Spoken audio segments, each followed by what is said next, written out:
warahmatullahi wabarakatuh.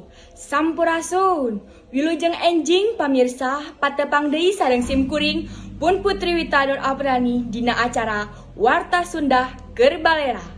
Salami 5 menit kapayun simkuring beres nyarengan pamirsa sadaya. Dina acara Warta Sunda edisi Senin Ping 22 Februari 2020 hiji.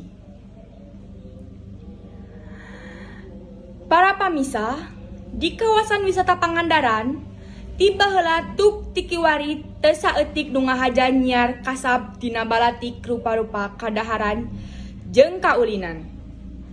Nu dagangna horeng lain wae urang Pangandaran katut bubodeurana, tapi oge teu saeutik nu jolna di Sumedang, Garut, Banjar, Ciamis, jeung sajabana.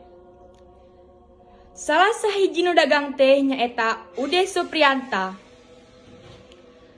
Urang warga Garut nu geus ulasan taun dagang baso cuangki di basisir Pangandaran. Nuturkeun Ude, ari kuleukeun mah balatik cuangki dina basisir Pangandaran teh ngadatangkeun untung anu lain lumayan gede. Ude oge bisa ngabuyahan kaluargana tina ladang batina teh. Buktina, ayeuna dina sapoe Ude bisa ngalabati tepi ka 300.000. Nuturkeun Ude jeung padagang sajana, nu dagang di Pangandaran teh boga beuketan atau organisasina.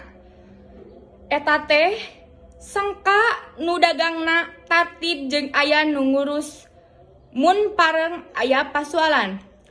Sakitu nu tiasa ku simkuring pihatur.